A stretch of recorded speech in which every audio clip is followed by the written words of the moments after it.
ठाकरे गुट पहुंचा supreme court. विधायकों को अयोग्य ठहराने की याचिका को खारिज करने के महाराष्ट्र विधानसभा के स्पीकर राहुल नार्वेकर के फैसले पर उद्धव ठाकरे गुट ने सुप्रीम कोर्ट का दरवाजा खटखटाया है। स्पीकर राहुल नार्वेकर ने बुधवार 10 जनवरी को कहा था कि शिंदे की शिवसेना ही असली शिवसेना है। ऐसा इसलिए क्योंकि चुनाव आयोग ने भी ये बात मानी है। ऐसे में विधायकों की सदस्यता बरकरार रहेगी। ये फैसला शिवसेना के चीफ उद्धव ठाकरे के लिए बड़ा झटका था।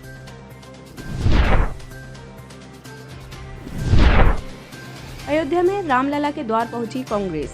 भारतीय राष्ट्रीय कांग्रेस की उत्तर प्रदेश इकाई सोमवार को मकर संक्रांति के अवसर पर अयोध्या में रामलला के द्वार पहुंची। इस दौरान कांग्रेस नेताओं ने सरयू में स्नान किया और भगवान को आस्था का प्रतीक बताया। यूपी कांग्रेस प्रमुख अजय राय ने पार्टी नेताओं अविनाश पांडे, दीपेंद्र हुड्डा, अखिलेश प्रताप सिंह के साथ अयोध्या में सरयू नदी में पवित्र डुबकी लगाई। कश्मीर की मुस्लिम छात्रा ने गाया राम भजन। राम मंदिर में रामलला की प्राण प्रतिष्ठा में अब बस एक हफ्ते का वक्त बचा हुआ है। भारत में ही नहीं बल्कि विदेशों में बसे भारतीय भी इस कार्यक्रम का बेसब्री से इंतजार कर रहे हैं। लोगों को भजन गाकर इस मौके का जश्न मनाते हुए देखा जा सकता है। समाचार एजेंसी ANI के मुताबिक ऐसा ही एक राम भजन उरी की रहने वाली एक मुस्लिम छात्रा बतूल जोहरा ने गाया है। उन्होंने राम भजन को पहाड़ी भाषा में गाया है, जो काफी वायरल हो रहा है। सासाराम में महिला की पीट कर हत्या। बिहार के सासाराम में एक महिला की पीट कर हत्या करने का मामला सामने आया है। रविवार 14 जनवरी को अग्रेर थाना क्षेत्र के आकाशी गांव में एक 4 साल के बच्चे शिवम का शव मिला था, जिसके बाद नाराज लोगों ने डायन का आरोप लगाते हुए महिला चिंता देवी को पीट कर मार डाला। चिंता देवी के घर में आग भी लगा दी। 4 साल का बच्चा जग्गू सिंह का पुत्र था। वह अचानक घर से लापता हो गया था। अकाली दल निकालेगी पंजाब बचाओ यात्रा। शिरोमणि अकाली दल के अध्यक्ष सुखबीर सिंह बादल ने लोगों से राज्य और इसके भविष्य को बचाने के लिए 1 फरवरी से शुरू होने वाली पंजाब बचाओ यात्रा को समर्थन देने की अपील की। ऐतिहासिक माघी मेले में एक राजनीतिक सम्मेलन को संबोधित करते हुए सुखबीर बादल ने कहा कि हमें पंजाब को आम आदमी पार्टी के साथ साथ उसके मुख्यमंत्री भगवंत मान से बचाना है, जिन्होंने राज्य को दिवालिया बना दिया है और सभी मोर्चों पर विफल होने के अलावा समाज के हर वर्ग को धोखा देकर इसकी अर्थव्यवस्था को भी नष्ट कर दिया है। NDMC ने राजस्व इजाफे के लिए लिया बड़ा फैसला। नई दिल्ली नगर परिषद ने राजस्व में इजाफा करने के मकसद से पार्किंग स्थलों को ठेके पर देने की योजना तैयार की है। इस योजना के तहत 150 पार्किंग स्थलों का बेहतर प्रबंधन सुनिश्चित करने के लिए निजी एजेंसियों को ऑपरेट करने के लिए दिया जाएगा। इसके लिए 12 जनवरी को 39 सतही पार्किंग स्थलों के आवंटन के लिए एक नई निविदा आमंत्रित की गई थी। इसके अलावा NDMC ने राजस्व इजाफे को सुनिश्चित करने के लिए एक सलाहकार को नियुक्त करने की योजना को भी मंजूरी दी है।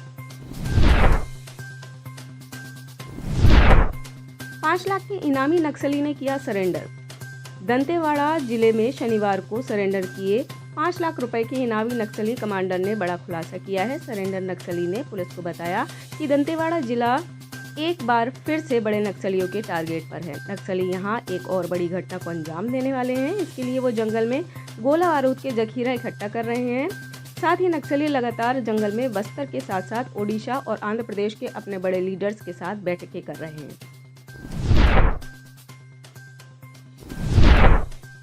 उद्धव ठाकरे के घर के बाहर हमले की प्लानिंग। शिवसेना प्रमुख उद्धव ठाकरे के घर के पास हमले की साजिश रचे जाने की सूचना फोन कॉल से मिलने के बाद पुलिस ने मातोश्री की सुरक्षा बढ़ा दी है। एक अधिकारी ने सोमवार को यह जानकारी दी। अधिकारी ने बताया कि महाराष्ट्र पुलिस से नियंत्रण कक्ष में रविवार शाम को मातोश्री के पास हमले को लेकर धमकी भरा कॉल आया था। उनके मुताबिक फोन करने वाले शख्स ने पुलिस को बताया कि मातोश्री को खतरा है, क्योंकि उसने 4-5 लोगों को ठाकरे के घर के सामने हमला किए जाने की बात करते हुए सुना है। कांग्रेस MLA सुखपाल सिंह खेरा को मिली जमानत। पंजाब में कांग्रेस के विधायक सुखपाल सिंह खेरा को सोमवार को कपूरथला कोर्ट ने जमानत दे दी है। कोर्ट ने आपराधिक धमकी मामले में कांग्रेस विधायक को जमानत दी। सुखपाल सिंह खेरा के वकील कमलजीत सिंह ने बताया कि सोमवार को जमानत मिल गई है। उन्हें आज ही जेल से रिहा करने की कोशिश की जाएगी। वह नावा जेल में बंद है। रामलला प्राण प्रतिष्ठा से पहले आपकी बड़ी घोषणा। यूपी के अयोध्या में राम मंदिर का उद्घाटन और रामलला प्राण प्रतिष्ठा कार्यक्रम से पहले सोमवार को आम आदमी पार्टी ने बड़ा ऐलान कर सबको चौंका दिया है। मंत्री सौरभ भारद्वाज ने कहा कि मंगलवार को दिल्ली के सभी विधानसभा क्षेत्रों में सुंदरकांड का पाठ होगा। दिल्ली सरकार में मंत्री सौरभ भारद्वाज ने एक प्रेस कॉन्फ्रेंस में बताया कि आम आदमी पार्टी के नेता, विधायक, पार्षद, संगठन के नेता और कार्यकर्ता कल से हर माह मंगलवार को अपने अपने क्षेत्र में मंदिरों में नियमित रूप से सुंदरकांड का पाठ कराएंगे। इसके अलावा हनुमान चालीसा का भी पाठ कराया जाएगा। यूएस में संदिग्ध स्थिति में मिली 2 इंडियन स्टूडेंट की लाश। अमेरिका से एक दुखद खबर सामने आई है। अमेरिका के कनेक्टिकट स्टेट के हार्टफोर्ड शहर में 2 भारतीय छात्रों की लाश अपार्टमेंट के कमरे में संदिग्ध स्थिति में पाई गई। दोनों छात्र बीते महीने 28 दिसंबर को ही अमेरिका पहुंचे थे। उसके मात्र 16 दिन के बाद दोनों की मौत की खबर परिवार वालों को मिली। इस बात की जानकारी सोमवार 15 जनवरी को एक मृत छात्र के परिवार के सदस्य ने दी।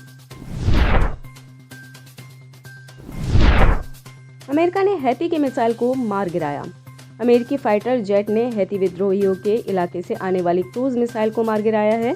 अमेरिकी सेना ने कहा कि उसने दक्षिणी लाल सागर में हैती विद्रोहियों के एक क्रूज मिसाइल को हवा में ही मार गिराया और इस वजह से किसी के हताहत होने की कोई खबर नहीं है।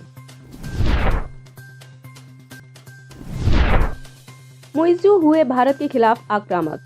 मालदीव के राष्ट्रपति मोहम्मद मुइज़्ज़ू का रुख अचानक बदल गया है। चीन जाने से पहले मुइज़्ज़ू और उनकी सरकार बैकफुट पर थी, लेकिन जैसे ही वह चीन से लौटे उनके सुर बदल गए हैं। चीन से लौटने के बाद मुइज़्ज़ू ने भारत का नाम लिए बगैर कहा, हम बेशक छोटे देश से हैं, लेकिन इस वजह से किसी को हमें धौंस दिखाने का लाइसेंस नहीं मिल जाता है।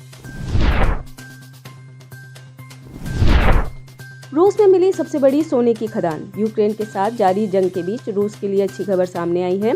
यहाँ के सुदूर पूर्व में सबसे बड़ी सोने की खदान मिली है। रूस ने खुद सोने के खदान के मिलने की पुष्टि की है।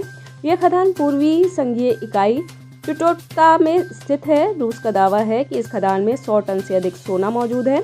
इससे पहले हाल ही में सऊदी अरब के मक्का में सोने का भंडार मिला था।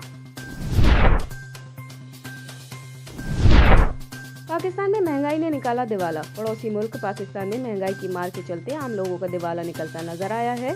आलम यह है कि वहां 1 किलोग्राम प्याज के लिए लोगों को 250 रुपए और 1 दर्जन अंडों के लिए 400 रुपए चुकाने पड़े हैं। पाक की न्यूज वेबसाइट ARY न्यूज की रिपोर्ट में इस बात की पुष्टि की गई है। आप इस खबर के बारे में क्या सोचते हैं, हमें कमेंट सेक्शन में बताएं। साथ ही ब्रह्मास्त्र न्यूज को सब्सक्राइब और शेयर भी जरूर करें।